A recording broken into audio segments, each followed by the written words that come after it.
pas vraiment, dès que t'arrives dans le parking, là tu mets le son et t'allumes tes lunettes. Ah coucou!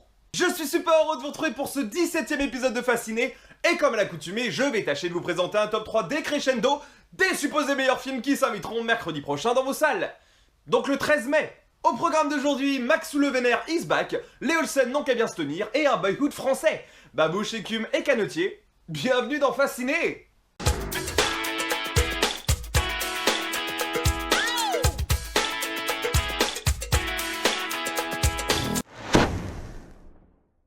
L'un des films les plus anticipatifs de son époque avec les technologies actuelles, idyllique me direz-vous? Plus qu'une semaine, une petite semaine. Alléluia, psartek, amen, ou ce que vous voulez, le cultissime personnage des plus énervés des années 80 débarque mercredi prochain sur vos écrans. Cette fois-ci occupé par Tom Bain-Hardy, le 4ème opus de Mad Max conserve son créateur et réalisateur initial, qui a aujourd'hui pas moins de 70 ans et 44 ans de carrière. Et ça se passe peu. Présenté lors du Comic-Con 2014, la bande-annonce de sable, de feu et de sang a fait un véritable carton, faisant ainsi de l'ombre à tous les autres projets de l'année. Et pour ce reboot, la production a troqué Papy Mel Gibson pour nous gâter d'une Charlize Theron plus chauve que jamais, ainsi que de Nicholas Hoult qui interprète Fauve dans les derniers X-Men. Côté synopsis, pour les invétérés de l'anti-héros, comme vous le savez, le point fort de ce blockbuster ne réside pas dans le scénario. Mais si nous devions absolument le synthétiser, eh bien nous suivons Max, un justicier qui préfère faire bande à part, qui se retrouve malgré lui embarqué dans une bande de mercenaires dirigée par l'impératrice Furiosa. Le seul hic, c'est qu'ils ont tous à leur trousse le terrible Immortan Joe et sa bande de rebelles qui les soupçonnent de leur avoir volé un objet d'une valeur inestimable. Ah, Mad Max. Pour les plus vieux et les plus curieux d'entre vous, vous n'êtes pas sans savoir que le premier volet fut l'un des plus gros et inattendus succès de tous les temps au box-office. Il est d'ailleurs resté le film le plus rentable de l'histoire du cinéma pendant des années, avant de se faire piquer la vedette en 2000 par le terrible projet Blair Witch. Et d'ailleurs, pour vous donner quelques chiffres qui vous donneront le tournis, sachez que Mad Max premier du nom a récolté plus de 100 millions de dollars au box-office, pour un maigre investissement de 350 000 dollars. Ça n'en plus pas peu. Et d'ailleurs, pour la petite coïncidence, sachez que ce 4ème opus a pour budget la récolte du premier. Donc 100 millions de dollars. Mais la véritable question qui perdure, c'est est-ce qu'il sera aussi rentable ? Ça m'étonnerait. Sinon ça fera un paquet de pognon. Et donc, c'est bien beau tout ça, mais pourquoi Mad Max ?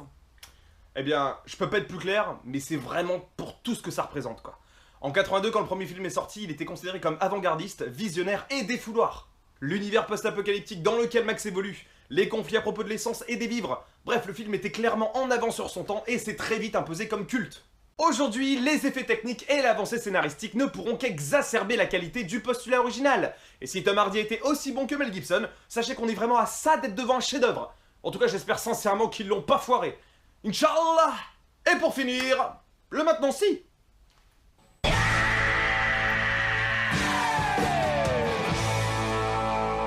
Saviez-vous qu'initialement c'est Heath Ledger, donc le meilleur Joker de tous les temps et l'antagoniste le plus charismatique de l'histoire du cinéma, qui devait interpréter Mad Max, avant qu'il ne décède. Et ce qui est à peu près drôle, c'est qu'il se soit tourné directement vers l'ennemi suivant de Batman dans The Dark Knight Rises, donc Tom Hardy en Bane. Voilà, vous ne saviez pas, hein. Bah moi non plus.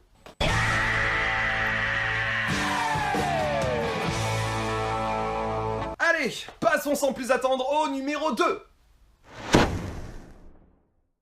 Frissonnez, jeunes gens, parce que personne ne vous a préparé à ça.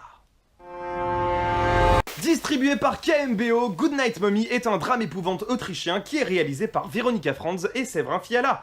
Il met en scène Susan West, qui est une habituée du cinéma de genre, ainsi que de deux petits jumeaux dont c'est la première expérience cinématographique. Présenté en avant-première mondiale à la Mostra de Venise le 30 août 2014, le film s'est ensuite mondialement fait connaître après avoir remporté un florilège de récompenses dont, attention, le Grand Prix du film fantastique européen en argent du Festival international du film de Catalogne, ainsi que de 2 prix lors du Festival international du film fantastique Gérard Meur, pour ne citer que bien évidemment. Côté scénar, nous sommes en pleine période estivale et nous suivons nos 3 protagonistes évoluer dans une maison de campagne entourée de bois et de champs de maïs. La mère de nos 2 petits bouts de chou s'en est allée en direction de la ville et pendant ce temps-là, ils attendent très sagement son retour. Jusqu'à là, pas d'embrouille. À son retour, la jeune femme arbore un visage intégralement bandé après avoir subi une intervention chirurgicale. Et de par son comportement et certains de ses actes, les 2 rejetons vont commencer à douter de sa véritable identité. Frissonnant, n'est-ce pas? Ah, enfin un film fantastique qui ne s'attaque ni aux serial killers, ni aux esprits, ni aux tortures dégueulasses. Un film malsain et angoissant qui préfère s'amuser avec la forme et la mise en scène plutôt que d'asperger l'objectif d'hémoglobine. Et d'ailleurs dans ce registre, je pense qu'on tient vraiment quelque chose de sérieux là. À la frontière entre l'orphelinat et la Piel Capito, les deux réalisateurs vont tenter de par un scénario bien ficelé et un twist final suffocant de vous clouer littéralement sur place. Et donc, pourquoi Goodnight Mommy ?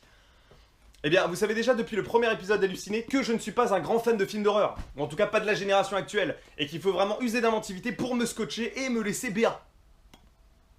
Et je pense très sincèrement que celui-ci est capable de le faire. Premier indice, une bande-annonce qui ne montre rien et qui ne fait que le suggérer, une marque d'intelligence sans tenter de capitaliser sur les 15-25 ans assoiffés de sang. Et d'autre part, le thème, contrairement aux autres, n'a pas été éculé depuis les années 50, et ça commence vraiment à être rare, mais alors très rare. Et avant de passer à la troisième marche du podium, le maintenant si.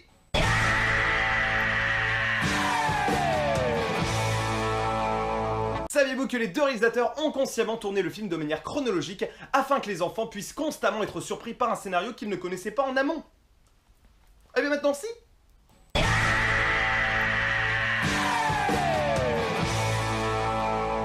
Et passons tout de suite au sésame de bronze de notre top. Une tranche de vie à la fois sombre et déroutante. Ça te tente? Bonne annonce. Réalisé par Emmanuel Berco, qui a déjà accouché des Infidèles et dans Solitaire, La Tête Haute est sa 7ème réalisation de long métrage après avoir prouvé sa valeur en tant que scénariste.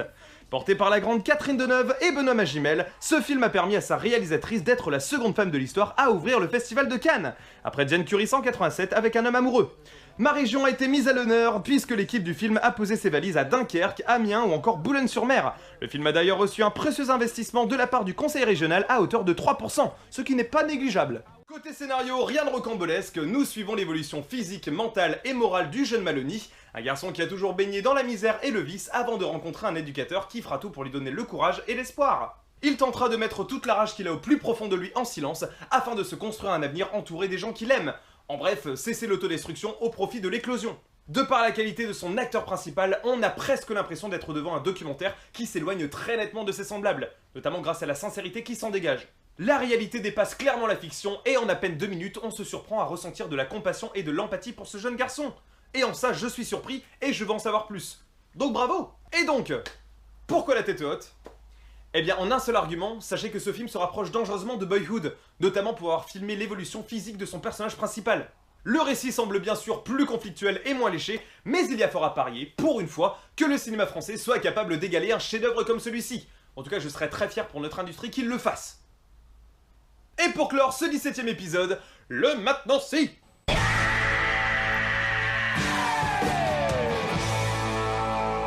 Saviez-vous que la réalisatrice avait casté des acteurs amateurs pour incarner des éducateurs, afin de déstabiliser les véritables comédiens et ainsi accroître le réalisme? Non? Eh bien, maintenant si.